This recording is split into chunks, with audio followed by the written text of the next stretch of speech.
Нөгөө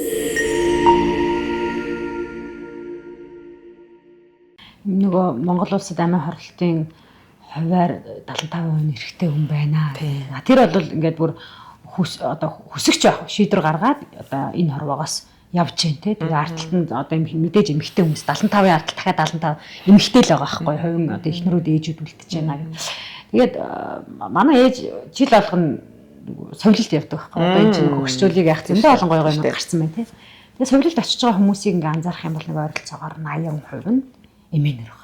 Тийм. Эмээнэр маань бие тордоод одоо тэр чин бие тортохоос гадна нийгмийн харилцаанд орж байгаа. Найзуудтай бүжиг хийж जैन хинчээчин өдөржингөө хөзөр тоглож जैन өөрсдийгөө сэтгэл зүйн хувьд эрүүл сайхан за мэдээж тэр эмгчлэгээ хийж байгаа бол биеийн хувьд эрүүл сайхан байна. Сэтгэлийн хувьд тэнд уйдахгүй таашаал авч ядаж 10 хоногийг ч гэсэн айтайхан сайхан өнгөрөх тухай яригдж байна. Гэтэл тэнд яагаад ирчүүд явахгүй байна гэхээр байхгүй.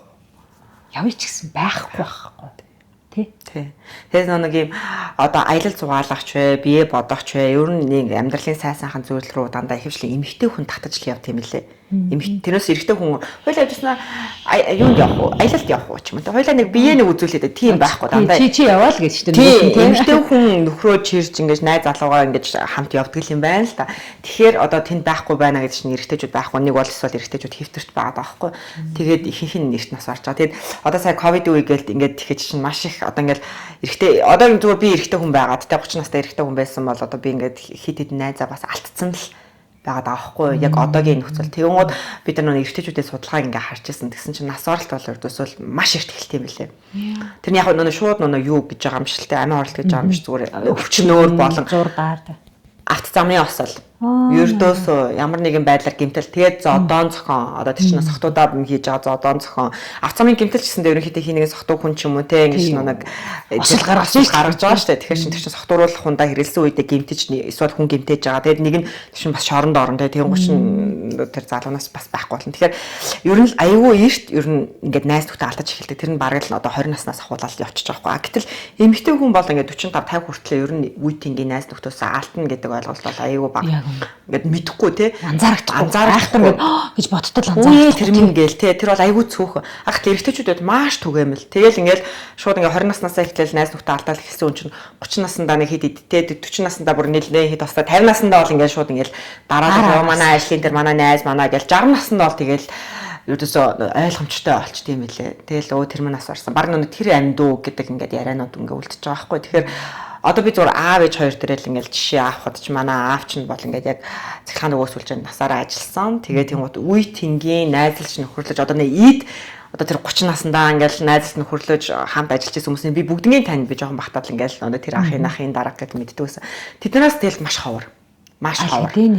Маш ховор. Тэгээд манай аав бол яг ингээд нэг бүх залуучууд ч архины хэрэглээтэй байсан. Би нэг аавд айгүйх талархдаг нэг юм маань юу гэхээр маш эрт тэр архины хэрэглээг ер нь зогсоосон. Маш сайн шийдвэр гаргаад зогсоод би тэрэнд бол ингээд бүр аавда бүр ингээд юу түрүүнд талархдаг. Яг тэр боломжийг одоо мэдэрсэн хүүхдүүд аяг ховор байд юм лээ. Ингээд нэг манай аав арх бодоггүй байсан шүү дээ. Бид нар аяг амлын тайван байв. Одоо оройг өнгөрөөдөг гэж. Тийм ховор шүү дээ. Бидний үед л ховорхгүй. Маш ховор тий. Тэгэхэд чинь би одоо тэрэн дундаас яг тийм юутэй. Тэгээ дээрээс манай авч одоо намайг сонсдог тий. Айгуу тийм либерал харилцаатай. Тэгмүүд эрэгтэй эмэгтэй хүүсийн хооронд одоо би ааваасаа айгаад юу ч хэлж чадахгүй гэж байна мэн гэдэг тийм ойлголт байхгүй. Айгуу ижил тэнцүү харилцаа, нийгмийн талаар ярилцсан, бид нар эдийн засгийн талаар ярилцсан. Манай гэр бүл ерөнхий тийм жоохон либерал талтай. Манай ээжсэн одоо ингээд бүх төрлийн сэдвээр ингээд ярьдаг. Юу зөв юу буруу заавал ингэж нэг талд нь гарч туйшрахгүйгээр айгүй сайн ярилцж чаддаг тийм л нэг орчин байсан. Тэгээд тэрийгээс би чинь хүн болгоно л тийм байгаа гэж бодож байгаа шүү дээ. Үгүй шүү дээ гомон тэгээд ингээд нийгмийн дунд орж үзээд ерөнхийдөө бас сэтгэл судлаач болох ч гэсэндээ бас тэрнээс айгүй холбоотой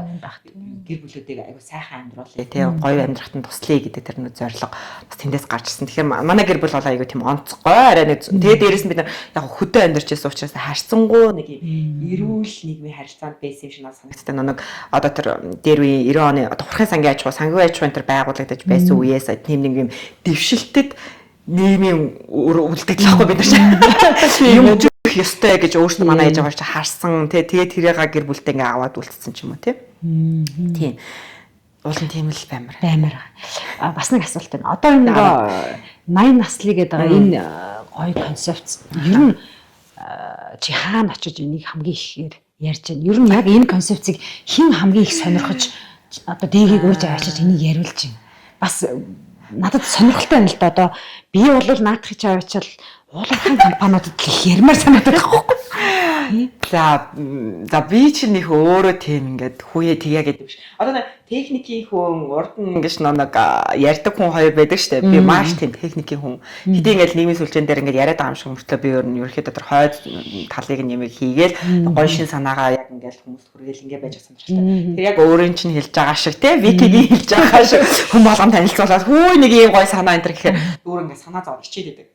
Гэхдээ тэр нь ингээд хүмүүс хэрэгтэй шүү дээ. Гэтэл тэрнийгээ ингээд задлж ярьж мэддэггүй. Гэхдээ бас яг энэ санааг хамгийн анх дэмжиж ингээд нэг хүү надад ч өстой гой санаа нь хэдүүлээ энэ дээр ажиллая гэж хэлсэн хүн бол оюутлахоо. Яалч нь оюутлахоо яг одоо юуны уулуурхай салбар даач тэргүүлэгч байна. Дэлхийд дээрч бас ийм гой оюун санааны юуг нь дэмжих вэ? Яах вэ гэдэг дээр үлгэр жишээ олон улсын хүмүүс ажиллаж байгаа учраас маш юм шинэлэг байдлаар хандаад тэгэд оюутлахоо бол яг тэр 2022 оны хамгийн анхны 80 наслыг ингээд дотооддоо болоо олон нийтэд хүргэх ажил дээр бол яалчгүй маш сайн дэмжлэг болсон. Тэгээ дотооддоо хийгээд ингээд явж байгаа. Одоо цаасааш дээрээс нь Transwest бас дотроо ингээд бас нэрээ Transwest байж гүшээ. Тийм бас нэрээ дэмжиж ажилласан юм байна.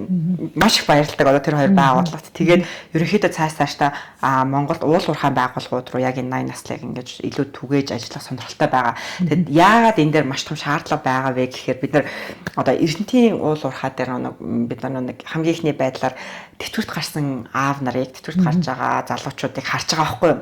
Бид нар чинь хэдийгээр уулуурхайн улс орон болчихсон ч гэсэндээ яг ингээд нэг уулуурхад ажиллаад тэтгэврт гарч байгаа хамгийн анхны хүмүүс чинь бол яг л Эрдэнэт тэрнээс хойш нарийнханд хараагүй байгаа. Тэнгууд маш залуу байгаа. Шинэ хүмүүс маань орж ирж байгаа учраас энэ салбар залуу. Тэнгууд нэг уулуурхайн улс оронд хамгийн том тулгардаг зүйл бол яалч архины хэрэглээ. Нэг Австрал дээр, Канад дээр бүгдээрээ 50 жилийн өмнө уулуурхайн одоо тэтгэврт гарсан хүмүүс маань бүгдээ архины хэрэглээтэй болоод нийгэм даяар архины хэрэглээтэй одоо өвөнөр маш их гарч ирж байсан. Тэгээ тэрнээр ингээд асуудал төвшүүлж байсан тийм улс орнууд тахгүй. Тэгвэл манай яг тэр жишээ бол Эрдэнэтэд гарч ирдэг. Эрдэнэтээс тэтгэврт гарч байгаа маш их өвгөнөр одоо ингээд аав нар залуучууд заавал өвгөн байхад залуучууд маань архины хэрэглээ маш өндөртэй. Тэгээ тэр нь буцаагаад гэр бүлийн одоо тэр гишүүдэд маш их дарамт толдог, маш их ачаа олон түрүүний хэлдэг ээж нар те сүүлийнхээ амьдралын сүүлийн 10 жилийг одоо хүн асарч хахад зарцуулагддаг. Хүүхдүүд нь тэр санхүүгийн байдлыг хэрэгцээ шаардлага хангах хэрэгтэй болдог. Ээж нар тэрэн дээр одоо хүн асрна гэдэг чинь өөрөө сэтгцийн хувьд энэ өөрөөсөө эрүүл байх явж боломжгүй зүйл болдог байхгүй юу? Хүн асрна. Одоо нэлэг хүүхэд асрна. Ямар их ээж нар ч өөрөөсөө тэр одоо төрсний дараа сэтгэл готрол гэдэг үг хүртэл байгаас та тийм төрсний дараа сэтгэл готрол орлоо энэ амар хэцүү байлаа гэх тийм гэтэл насан турсан хүнийг асарна гэдэг чинь одоо тэр төрсний дараа сэтгэл готролыг 2 дахин 3 дахин нэмсэнтэй хэмжээний сэтгцийн хувьд айгүй том гүн асуудал энэ одоо PTSD гэж байдаг шүү дээ одоо нэг трауманы дараа PTSD-г одоо ингээд тархиндах гэмтэл учрах хэмжээний том аюул болдог байхгүй тэгээ тэрний дараа асарсны дараа тэр асар чинь ингээд нэг 2 жил үргэлжилдэг зүйл биш шүү дээ хэдэн жилээр үргэлжилсэн. Тэгээд тэрний дараагаас хүн энгийн амьдралд одоо сэтгцийн хувьд эрүүл байдал руугаа очтлоо бас хуцаа хэцүү. Тэгээ ер нь баг очиж чадахгүй байж тэр хүний бас амьдрал чинь дуусчих штэ. Ингээд дуусах ч юм уу ийм эрсдэл айгүйх байдаг. Тэгэхээр хүний нүнээс сэтгц чинь өөрөө эрүүл байх насан туршдаа тэр бид нэр эрүүл байдлыг хадгална гэдэг чинь өөрөө аюултай. Тэнгууд тэр яг тэр тэтгэврт гараад хийх зүйлтэй байх. Тэгээ тэтгэврт гарахтаа одоо архины хамааралгүй байх. Тэтгэврт гарахтаа сэтгцийн хувьд эрүүл байх. Эхнэр нь сэтгцийн хувьд эрүүл байх. Тэр хоёр хуйлаа тэр сэтгцийн хувьд эрүүл тэр амьдралыг туулах гэдэг чинь одоо яг энэ уулуурхай улс орнуудын хамгийн том асуудал байдаг. Тэгэхээр бид нар энэ дээр яалчгүй уулуурхай маань нэгдээд яг нан наслыг дотооддоо болон нийгэм ингээд түгээх хэрэгтэй. Тэгэхгүй бол яг энэ хамгийн хүнд юунууд одоо системүүд дээр ирчүүд ажилладаг. Уулуурхай тэр одоо дандаа барилга хамгийн хүнд дэд бүтц тавих гэдэг ч юм дандаа ингээд хөнгөн гоё ажлууд дээр банк санхүү эрүүл мэндтэй ингээд одоо боловсрол менежментийн түвшний тий дандаа ингэдэг шүү дээ тий. Тэгэхээр одоо яг тэрийг оюутлага дээр ингээ хэрэгжүүлж байх үед найдвар төрсөн үү? Чин үр дүн ингээ гарчлаа шүү дээ. Ядаж 300 эрэгтэй хамрагдлаа гэхэд 3 нь өөрчлөгдөд гарсан тохиолдол одоо үр дүнг харахад яаж мэдэрх вэ? Бид нар илүү тэрэн дээр нэг одоо 80 наслыг одоо дундаж нас та хэд байх вэ гэдэг нэг тийм төсөөллийн асуултуудыг илүү асууж ирсэн. Тэгээ тэрэн дээр одоо 80 наслыг гэдэг чинь өөрөөр шууд ингэж бодуулж эхэлж байгаа асуулт шүү дээ. Надад хариулт байхгүй юм байна. Хөөе би 80 нас бол нэрээ яах вэ гэдэг шууд юм асуулттай үлдээж байгаа тийм асуулт тахгүй. Тэгэнгүүт тэрэн дээр бол хүмүүс ингэж бодоод эхэлж байгаа. Ядаж бодох юм да үйлдэл хийхээс өмнө үйлдэлээс өмнө эхлээд бид нар тэрийг дэвсэх хэрэгтэй. Одоо нэг бодол байж ээж л үйлдэлүүд хийгдэж эхэлнэ. Хэрэв ингээд нэг бодол байхгүй бол үйлдэл ямш орон зай байхгүй шүү дээ. Тэр нэг бодлууд гарч ирээ бид нар шинэ тэнд одоо сошиал медиагаар айгүйх ингэж нэг мэдээлэлүүд явж байсан. Манай вебсайтн дээр 9nasli.com гэх вебсайтн дээр та хэд наслах вэ гэдэг асуултнууд дээр нэг хариулт нь яг дунд чинь 65 болж орж ирж байгаа. Бүр автоматар ерөөсө тэр 65-аас нэг тэр одоо тэр чинь 200-аад орчим ирчүүд хариулж байгаа байхгүй одоо та өөрөө хэдэн настай вэ? Та хэд насны гэж боддог вэ гэдэг тэр чинь дундаас 65 гэж гарч ирж байна. Тэр надад амар харамсалтай байсан ч гэсэндээ за энэ хүн 80 наслах хэрэгтэй гэдэг зорилгоо аваад үлдчихэж байгаа даа гэдэг нь айгуу хэрэгтэйсэн. Тэрэн дээр бол би маш үр дүнтэй байсан л гэж хэлнэ. Дотооддоо одоо 80 наслыг гээд энэ аян чинь өөрөө 11 сар болгонд оюутлага дотроо ингээ явагдаж байгаа. Тэгэхээр ингээд тэр мессеж бол аль хэдийн хүрсэн нь бол тавигдчихсан. Тэгвэл тэтгэврээс хойш 20 жилийн би яаж амьдрах вэ гэдэг яг хариултаа олоогүй байж магадгүй. Гэхдээ тэнд нэг юм 20 жилийн надад төлөвлөгөө хэрэгцээ шаардлага байна гэдэг ерөнхийдөө ол ингээд мэдж байгаа л гэж бодож байна. Одоо 40-тэй залуу тэрийг чи бөглөх 60 байсан бол тэр чи 20 л шүү дээ. За ямар ч байсан тэтгэврт гараал өгөх юм байна. Монголчууд нөгөө 60-таа ухаараа 61-тэй дээр хин тийм үү хэлцээ тий. Тэр бол өстой бидний соёл тэр бол соёл уламжлал огт биш. Тий. Тэгээ хин тэгээ хэлцээ нэг тийм байгаад байдаг. Тэнгүүт одоо тэтгэврт гарчаа дараагийн 20 жилийг маш итгэвхтэй эрүүл саруул гэр бүлдээ дарамт болохгүйгээр яаж явах вэ гэдэг нь өөр айгүй том асуултын тэмдэг болчиход байгаа байхгүй тий. Энийг ч гэсэндээ гадаад явж байхдаа би маш их анзаардаг. Бид нар ч нөгөө технологийн салбарын хүмүүс технологийн арга хэмжээнд дээр очиод ярина шүү дээ. Тэгээд энэ Монголд одоо би 43 настай инх сайхан гэдэг хүн технологийн талаар яриад явхад ерөнхийдөө ингээд бархал хамгийн хөшөөн би энэ талаар яриа явж байгаа байхгүй юу. Миний одоо сургалтын дээр ч юм арга хэмжээнд дээр ирж үзэгчээр сонсогчоор сууж байгаа хүмүүс ил их та надаас залуу улсууд. Гэтэл гадны арга хэмжээнд дээр очиод ялангуяа ирчүүдтэй хамт ингээд байж хахад дандаа 50 гарцсан 60 хүрсэн хүмүүсийг илтгэл тавьдаг, үзэл бодлоо илэрхийлдэг, дискашн хийдэг тий. Тэгээд бидэрт үлгэр дуурайл болоо явж байгаа. Тэгээд би яг энийг ингээд бодохоор би яг Монгол хөрсөн дээр пак авчраа буухаар би технологийн арга хэмжээнд дээр нэг 60 настай хүн ирээд юм ярилаа гэх юм бол манай нийгэм юу гэж хэлж авах вэ? Тэтгэвртэй гарцсан өвөө энд юу гэж байгаа юм гэж бодох байхгүй юу? Тэгэл ингээд бодоод үзэхээр бид нар өөрсдөө тийм айхтар залуу улсууд юм уу гэхээр биш юм бэ? Биш юм бэ. Нөгөө нэг нас биенд хүрсэн нөгөө нэг туршлагатай хүмүүс маань өөрсдөө хоошоо суугаад идэм байх гэдг нь анзаарчихсан. Энэ өстө яг үнэ. Одоо нэг бид нар хамгийн анхны төсөөлөл дээр одоо нэг 80 наслыг гэж авч бид нар гоё 80 настай Монгол залуугийн тэр Монгол хүний зураг хэрэгтэй шүү дээ. Гэсэн чинь бид нар ингээд нэг ярилцж байхдаа хүртэл биднэрт өөрсдөд маань 80 настай Монгол залуу Монгол хүн ямар байх вэ? Монгол эрэгтэй хүн ямар байх вэ гэдэг зураг л ердөөсөө байгаагүй.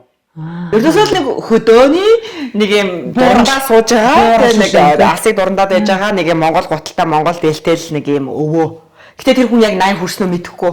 60 татаж яж магадгүй. Тэгвэл одоо тийм өвөө гэдэг л 2025 онд тийм байхаар нэг 50-аад онд төрсэн хүн бидэнд хэрэгтэй болчиход байна да.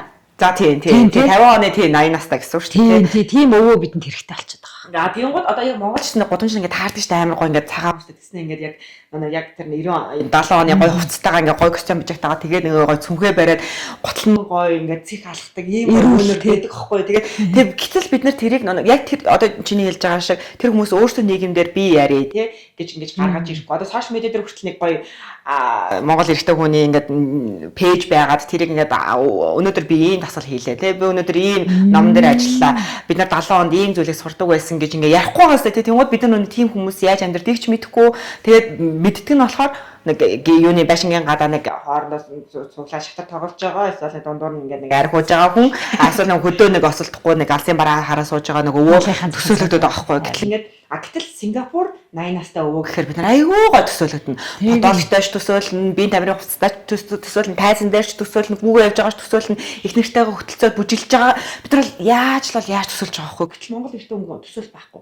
Тэгэхээр энэ дээр бид нар маш сайн төсөөлөл гаргах хэрэгтэй мэлээ. Өөрөөс Монгол залуучуудын том даалгавруудын нэг нь нэгдүгээр нь тэр 80 наслыг гэдэг бүдээр төсөөлтөй болох хэрэгтэй. 80 настай, 70 настай тэр гоё эрэгтэй хүмүүс маань тий аав нар маань өөрсдийгөө гаргаж ирж миний амьдрал ингэж явдаг шүү гэдэг танилцуулах хэрэгтэй. Рол модель үлгэр дуурайлал болох хэрэгтэй юм байна. Яг үнэ. Тэгээ 60 настай хүмүүс маань бас би 80 хүртэл ийм юм хийж байгаа гэдэг зоригтой байх хэрэгтэй тий. Тэгээ одоо ингэ олон улсын байгууллагууд дээр сайн ингэж зүгээр танилцуулаад ингэ явж байгаа хэвчээ дарга нь гэж байхгүй 70 настай хүн. Тэгэл ердөөсөө 6 давхарлуу дээш доошоо гүүгээл гараад гүүгээл буугаал би одоо 80 наснда тэг ингэн гэхдээ манай эхнэр бит хоёр титр улсуудаар ингэж амьдрна. Одоо би карьерийнхаа хувьд ийм юм хийн. Одоо Монголд маш шүү дээ. Тэгэхэд чинь манайх чинь ингээл 60 гээл нийгэмч хүлээж авахгүй, юунч хүлээж авахгүй ингээд гэтэл тэр хүмүүс чинь одоо өөрийнхөө аавыг л харахад те оюун ухааны хувьд ингээд бүрэн боловсролсон ярилцлагын хувьд ингээд хэлэх гээд байгаа зүйлээ бүрэн маш гоё илэрхийлж чадна те аль аль талаас нь үнцгийг нь гаргаж ирж чадна. Одоо ингээд залуу хүмүүс хитрхи ойврогон хитрхи өндөр төсөөлөлтэй хүлээлт аягүй өндөртэй биш те яг боддоор энэ талуудыг ингэн гэдэг зүйлтэй дээрэс нь network маш сайн бүх салбарт ажиллаж үзсэн учраас бүгднийг таньдаг те нэр хүн сайтай гэдэг ч юм ингээд яг ингээд карьерийн хувьд аягүй олон зүйлийг хийж өгөх боломжтой насан дээрээ ингээд өөрийгөө ч хязгаарлал нийгэм яг манай тэгээд байгаа биш л дээ гэхдээ яг нийгэмч хязгаарлал байгаа нэг төв юм л байна. Тийм тэгэхээр ингэмээр юм биш үү зүгээр миний санаа л да. Энийг бүр ингээд улс орон даяар компанид ажил болгоод бүр тусдаа ингээд рол одоо би нэг юм аягүй сайн санаж байгаа хгүй нөгөө Mongolians Got Talent дээр нэг шанс тоглодог өвөө гарч ирсэн шүү дээ нэрээ гэдэг лээ. Тийм тэгээ ямар гоё ганган яг тэр нь өөрийнх нь имиж би тэр хүнийг хараад төө гэсэн манай ээж таньжсэн манай аймгийнх юм шиг байгаа. Би Дорноговийнх юм болов уу гэж бодсон. Тэгээ ганган хэмчгэлээд байна нэртэй тэр хүний тэр бие авч явж байгаа байдлыг тэр телевизийн очоод суруулжилж байгаа тэр гутуулах хуцаас бие авч явж ямар гоё гэж тэгээ ингээ шанс хөгжим тоглох урлагийн хүн гэдэг л юм байдаг гэдэг имиж бидний хувьд нөгөө хайдуугаар төсөөлдөг шүү дээ тийм ийм л байх хэрэгтэй гэдэг. Тэгвэл хэдүүлээ яг тэр хүн шиг хүмүүсийг маш олноор бүр туслаад тэр олонд нөлөөллийн олон сувгуудыг нь нээж өгөөд тэр хүнийг одоо рол модел болгоод аваад нэг хэсэгтээ ингэж компанид ажил хийвэл яасан юм бэ гэдэг бодол төрж байна. Бас нэг хятадтай нэг загвар өмсгч өвөө байсан шүү дээ. 50 настай англи хэл сураад 70 наснда загвар өмсгч болоод гээл тий. Тэгээ сая бас нэг манай нэг Монгол загвар өмсгч гарч ирсэн шүү дээ. Тэр гарч ирсэн жилүү тий. Валенциагийн жилөө юм өмссөн тий.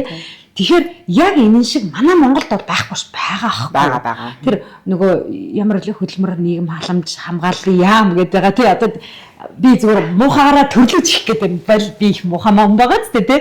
Гэтэл одоо иргэний нийгмийн байгууллагад маань нийлж агаад ийм рол модел буюу өвлгөр дуурайд болох аав ах өвөө нарыг бүр сурвалжлаад дагаад болохгүй бол тэдний дунд реалити шоу хийх тий.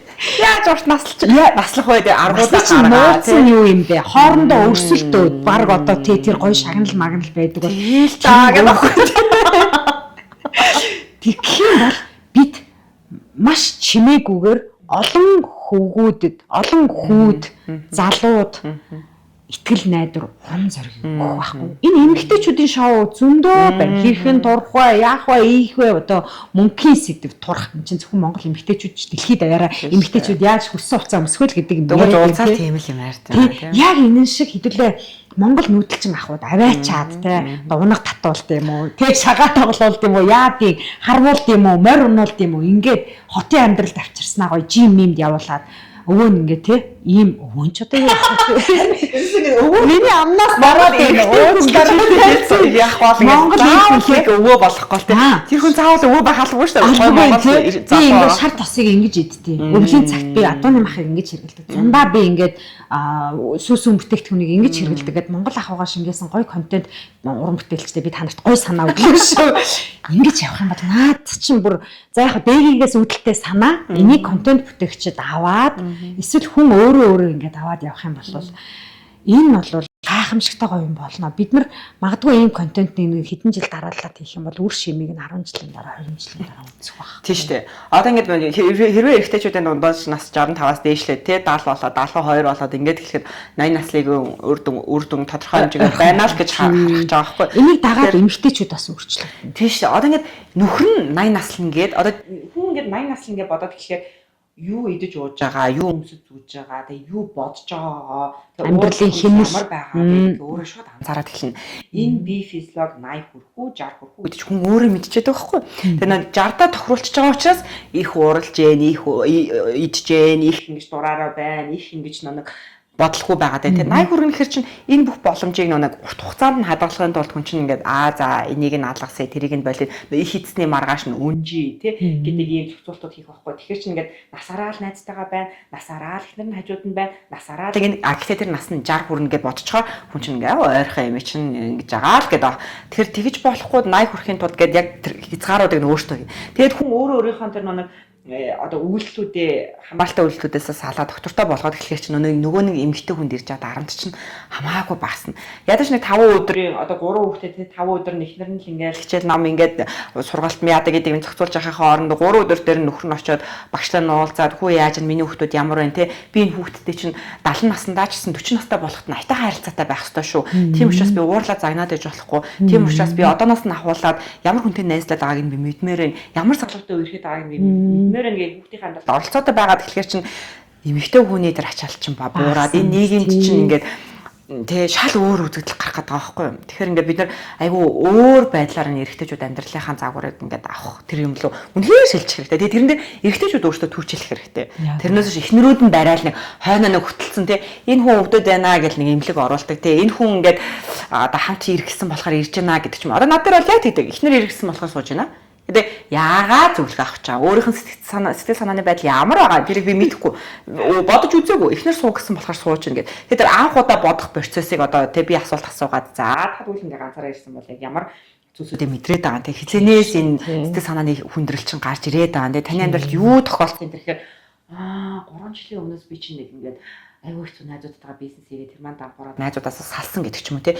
Тэр хүндрэлүүдийг ердөөсөө ярьж үзээгүй 3 жил хадгалцсан. Өөрөө байтугай хэдэн жил гарч байна. Тэгээд тийш найзуудтайгаа муудалцсан, бизнес нь дампуурна, маш их хэмжээний өрнөнд орно, аав ээжээгээ алдаж үзэн, тий, ажлаасаа халагдаж үзэн, за хүүхдүүдтэй доромжлуулж үзэн, эсвэл нэг үгийг нь сонсохгүй байж үзэн. За тэгэл нийгэмд гарангуут нь хүмүүстэй хүлэмжшөөрөхгүй, өөрсдийнхээ зан чанарыг өөрчлөөгүйгээсээ болоод хамт болж байгаа. Өөрч болно гэж нийгэм хүртэл ингээд ингээд тэнгууд ингээд таарсан таараагүйгээ ярьж болохгүй, тий, гомдлож болохгүй, яаж болохгүй. Тэнгууд чи ингээд нэг л тийм би нэг ууртай хүн гэд дуусчих واخ. Гэтэл тэр уурны цаана хэр их нь гомдлын. Одоо тэр их нэртэй гомцсон гомдлын тий. Хэр их нь үнэхээр өвдөлттэй тий. Сэтгэл зүрх нь үнэхээр өвдөд энэ амьдрал ханд ямар амар хэцүү хандж байна гэдгийг үнэхээр би физиологиороо өвдөд тэр нэг өвчин болоод байгааг хинч мэдэхгүй тий. Тэрийг гоё ярилцаж үзээд ингээд яг эмэгтэй хүн ярилцаад найзтайгаа ярилцаад ойлгодог шиг эрэгтэй хүн тэрийг ойлголцоод үзчихвэл бас ингээд өөрчлөж явах гэдэг байна. Тийм шүү. Тэгээ одоо саяын хэлж байгаа энэ сэтгэл зүйн олон одоо эмгэг буруу зуршил тэгээ энэ бүх чинь бүх хэмжээ эргээгээд нөгөө бие физиолог руу ингээд шууд тусгал нь болоод явангоч элэг цөөс бөөр өвдөд энэ эмнэлгээр дүүрэн одоо хамгийн түрүүнд харваг орхин явж байгаа улсууд бол ирчүүд л байна. Тийм. Ерөөсөө гинт клап нь хаагдсан гинт зүрхэн цогсцсон гин тэр тэгцэн гин ингэцэн гингээл те одоо эргэн тойрон дүүрэн л хань ижлээ алдсан 50 гарсан хичнэр л болчлоо тойроод хамсалтай тий. Тэгээд тэрэн дээр бас ингээд бид нар нийгэм даяараа ингээд эрэгтэй хүн гунж гутарч ийн гэл тэнгуут нэг ийм юм байдаг. Энэ аягүй аюултай би нэг өмнө нэг бас ийм ярилцлаган дээр хэлжээс ахгүй хөөрхөн миний муу сэтгэл санааны их л хямралтай байсан юм шиг байгаа. Тэгэл насаараа арх уусаар агаад нас орсон да гэж байгаа байхгүй. Тэр бол үнэхээр одоо юу гэдэг сэтгэл санааны хямраад байгаа учраас арх уух нь зөвөө. Хөөрхөн минь ганцаардаад байсан учраас арх уух нь зөвөө. Тэгэл хөөрхөн минь тэрийг алдаад гэдэг чинь айгүй буруу. Яа тэгэхээр хүн болгон нийгэмд ээж аваа алдна. Хүн болгон нийгэмд одоо түрүүний миний хэлдэг найзуудтай ингэж холигтуулна, тэг хинэг одоо араараа тавиулна. Тэг ердөөс мэдрэх хүсдэг байсан мэдрэмж аав тэр бага насны л өсвөр насны хүмүүсийн трама гэж яриад байгаа чинь насны хүрсэн хойноо аавна. Бид нар насны хүрсэн зөндөө олон байдлаар трамаг аавна. Мэдэж биштгүүд гидэж биштгүү. Хүн болгон тэрэнд байгаа. Гэтэл амьдралын айл нэг үедээ тэр гинтэл биштлээ авсан учраас тэрнээс хойш би архинд орсон. Тэрийг нь үр хүүхдүүд нь зөвшөөрөө тиймээ хөрх юм минь аа. Гэмсэн учраас ингээд шаналаад тэгээд идэм байх ингээд хүн одоо сэтгцэн эрүүл мэндэд одоо юу гэдэг нэг ямар ч одоо хэмжээний одоо асуудал те 20-оос 3 жилийн дараагаас ерөнхийдөө ингээд өөрөө идэгрэх чиглэл рүүгээ явах ёстой. Аав ээжигээ алдсан ч бай, те тэр одоо хүнд хэцүү зүйл тохиолдсон ч бай, маш хэмжээний өрөнд орсон ч бай. Тэр 2-3 жилийн дараагаас бидний бие физиолог тэрнийг хүлээмжшөөрөөд амьдралын нэг хэсэг юм байна да гэж хүлээмжшөөрөөд идэгрэх зүйл рүүгээ яваад хүн ингээд амьдралын эрүүл загварлуугаа орох ёстой байхгүй. Гэтэл тэр нэг 3 жилийн хугацаанд сурсан ямар нэгэн үйлдэл хоошоо үлдээд тэрийг нь бид нар ингээд нэг үр хүүхэд нь хөрхийн минимум аа гэж хүлээмжшөөрж байгаа бол энэ ердөөсөө л айгүй буруу алдаатай бодол. Энэ дээр бид нар нэг айгүй тийм шаардлага тавих хэрэгтэй. Аваа одоо болно тий ингээд та эрүүл амьдрах хэвээр та сэтгэл санааны хувьд эрүүл байх хэвээр та үр хүүхдүүдийн төлөө өөрийнхөө төлөө энэ дээр ингээд эрүүл байх хэвээр ингээд шаардлага тавина эрэгтэй хүн дээрээ бас аягүй сайн зөв ойлгож хүлээж авч тий энэ бол миний амьдрал учраас би энэ дээр одоо хэдий надад асуудал тохиолдсон гэсэндээ би эрүүл байхын төлөө амгалан тайван байхын төлөө би л үргэлжих хэвээр гэдэг зүйл яг хариуцлагыг өөр дээр авах хэвээр.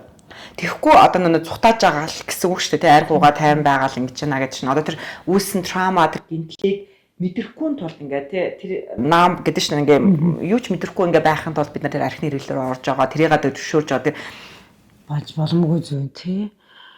Юуны ковидын дараагаас яг ковидын үеэр би нөхөртөөгөө нийлээд нэг бяцлаглалын төвийг хийсэн байхгүй. Одоогоор 20 гаруй мянган хүн суудсан байгаа.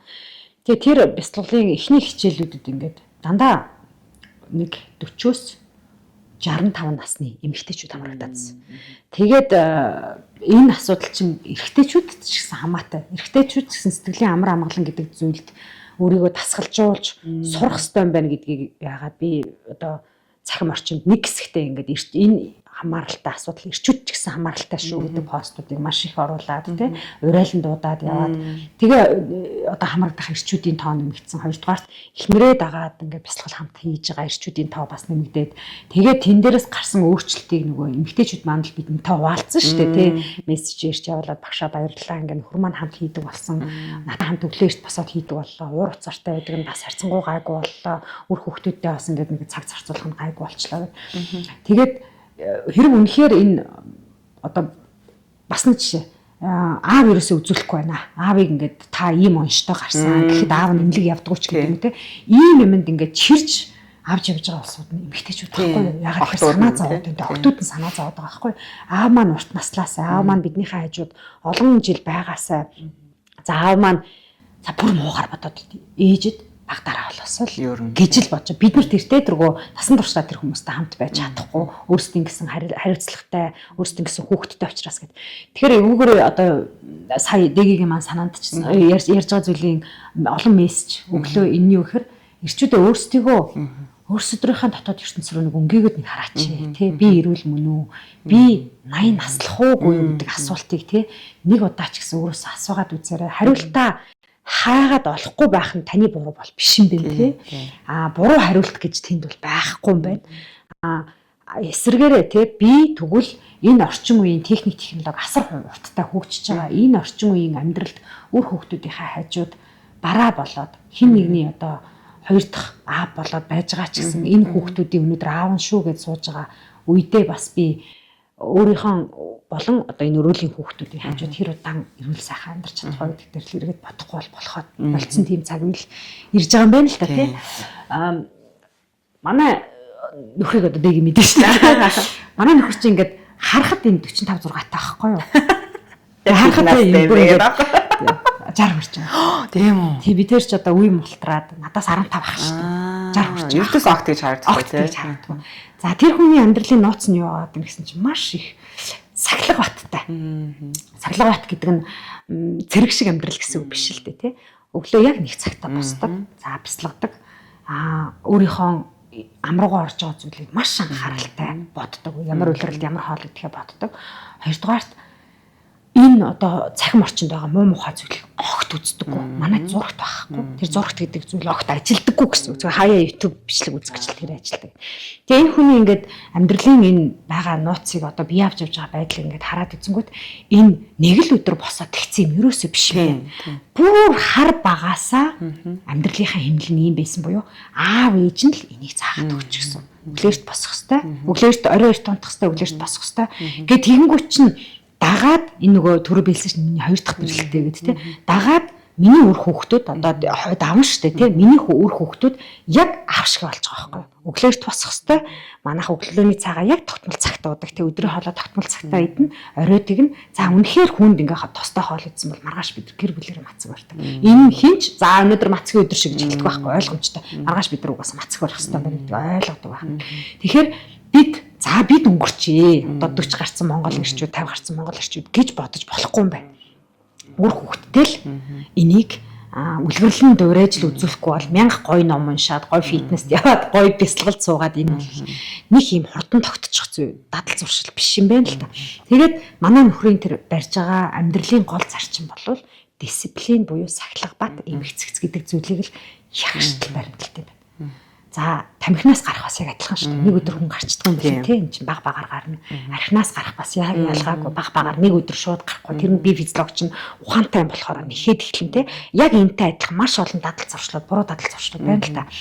Яагаад үр хөвгтөд цаг гаргадаг юм гэхээр энэ л ахгүй юу да. Энэ тэ цаг энд өнгөрөөж байгаа цаг хугацаагаа энэ дээр үзэж байгаа мэдээлэл шүүлтүүртэй ингээд аваад үзчих юм бол 80 байтугай наслах юм байна.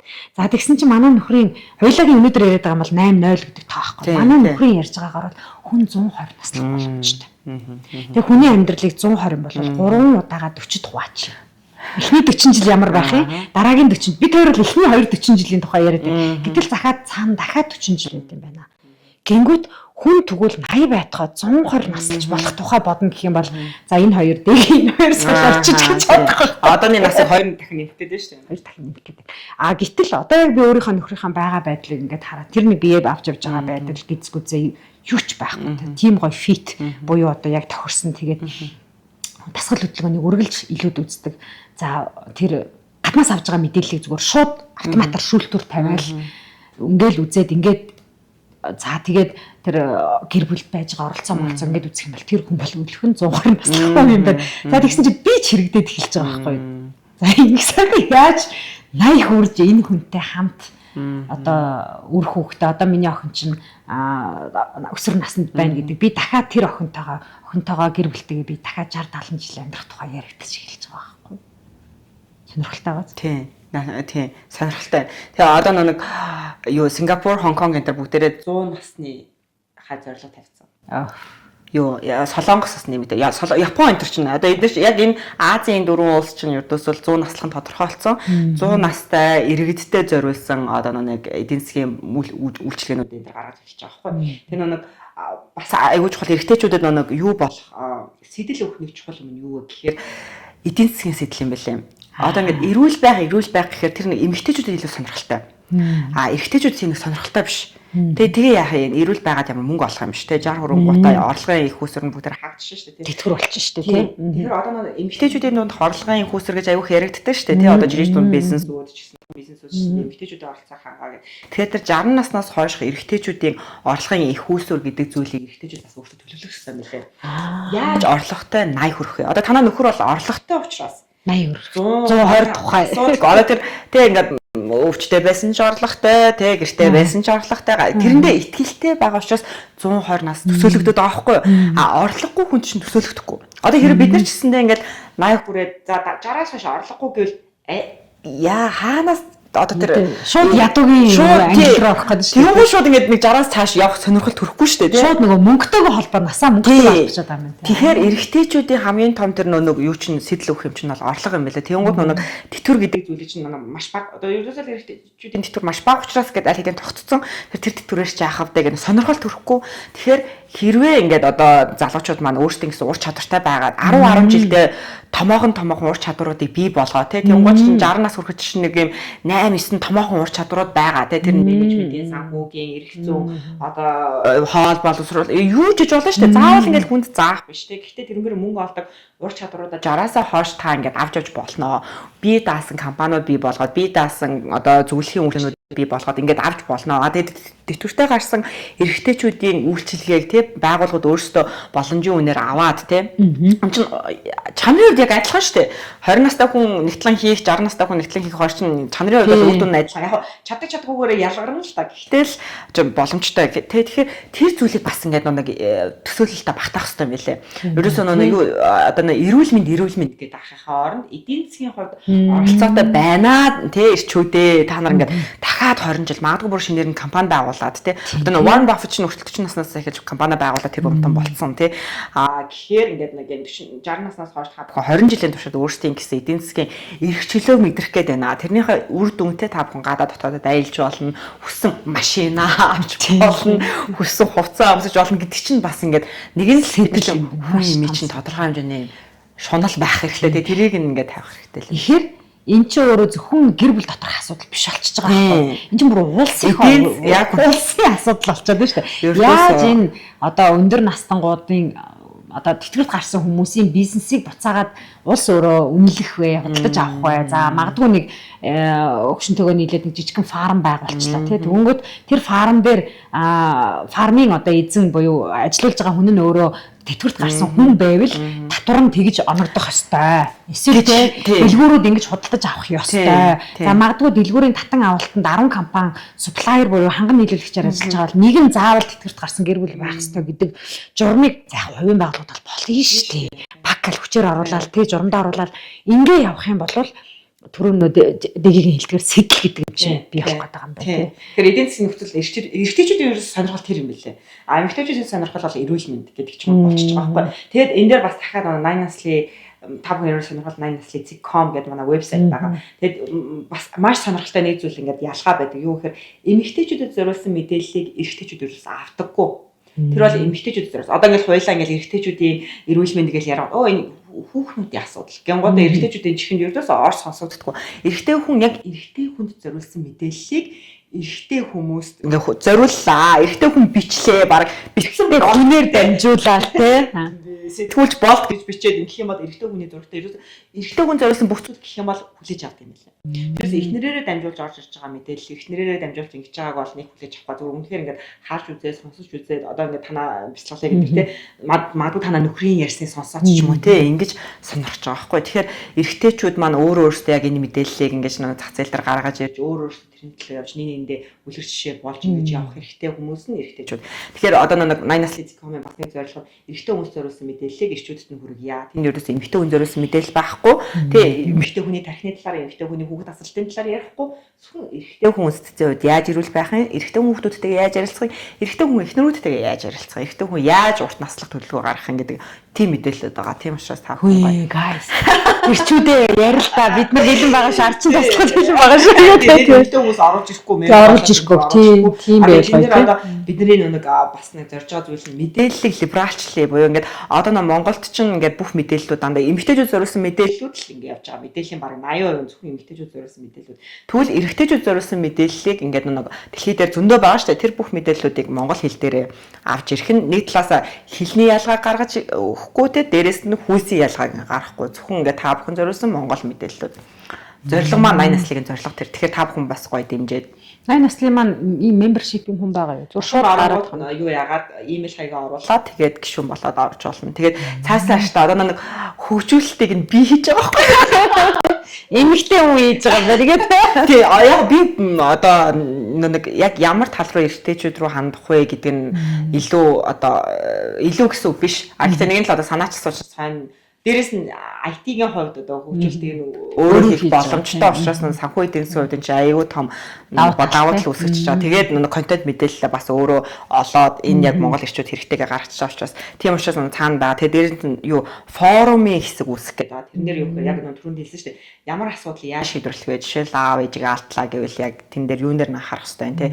Архины хамааралтай байна гэвэл юун дээр нь анхаарах хэрэгтэй. За би физиолог дээр анхаарал хандуулмаар байна гэвэл юун дээр нь анхаарах хэрэгтэй гэдэг тэр гоё ярилцлагуудыг үүсгэх тийм форум гаргах гэдэг байхгүй. Тэгэхээр тэрэн дээр яг өөрөөсөө мэдээлэл заавал өөрийнхөө нэрээр биш өөр нэр үүсгээд ингээ хоорондоо ярилцдаг л тийм платформ орон зайд юм байна тийм. Ярилцгал хэрэгтэй хоорондоо.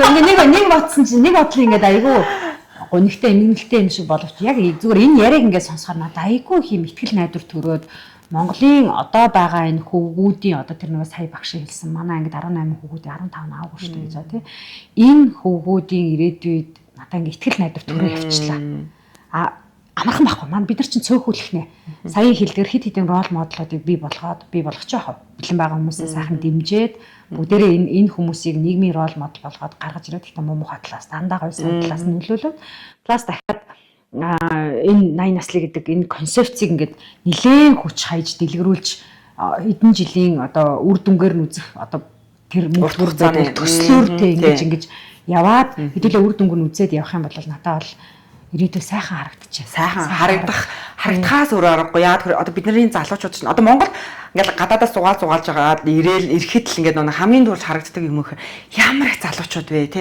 ямар их залуу хүмүүс вэ залуу хүн те ингээд ийм их гой залуучуудыг одоо ингээд гой сайхан газар л байлгамаар байна хос болсон ч сайхан амьдраасаа те одоо өөр хөвгттэй байсан сайхан амьдраасаа дэлхийн хэмжээнд хамгийн гой цалинтай хамгийн гой газар хамгийн гой ингээд оюун ухаанаа үнэлүүлж амьдраасаа л гэж боддог байхгүй би өөрөө. Тэгээд тэр нь ганцхан эмэгтэйчүүд нь гадаад яваал, эмэгтэйчүүд нь гоё ажилд ороолаа, эмэгтэйчүүд нь олон улсын байгууллагад аваад долларын цалин аваад биш те. Эрэгтэй залуучуудын төвхтэй ингээл Монгол залуучууд чинь ийм ухаантай, ийм боловсралтай, ийм өндөр ийм юутэй одоо тэр дэлхийн гоё тайзан дээр Монгол ирчүүдийн ингээл оюун ухаанаа харуулж байгаа, шагшуулж байгаа зүйлүүдийг харахыг аюу хөстэй. Тэгэл гэр бүлүүд дээр ч гэсэндээ те би ингээд эхнэр бит хоёр ийм оролцоотой бит хоёр энэ зүйлсүүд дээр нэгнийга нөхдөг те нэг нь арай илүү оролцоотой нэг нь арай өөр оролцоотой энэ зүйл дээр бит хоёр тал оролцдог те гэдээ ингэж гоё чөлөөтэй ярилцдаг энэ нэг юм гоё шин зууны тийм гэр бүлүүд те урт наслтай удаан амьдардаг удаан жаргадаг гэр бүлүүд байгаасаа л гэж боддог шин.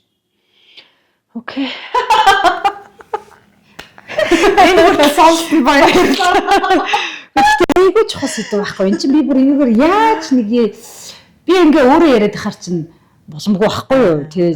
Чи ямар яасан чи хийн гэх байхгүй. Тэгээ яг мэрэгжлийн хүнтэй ингээд яриад тэгээд ийм концепц гаргацсан яг ингээд үнийг хараад бодит амьдрал дээр хөрсөн дээр ингэж буудаг энэ үдцсэн хүнтэй ярилцсан гэдэг нь надад маш амттай, маш сайхан байлаа. Гэтэйгээ ярилцахад би бол ер нь ярилцж байгаа хүнтэйгээ үл мэдэх цэцэг готонд л байд юм даа. Дэлгэхтэй. Хоёр мэддэггүй ярих болоо алдсан тийж галаа уцаад тий.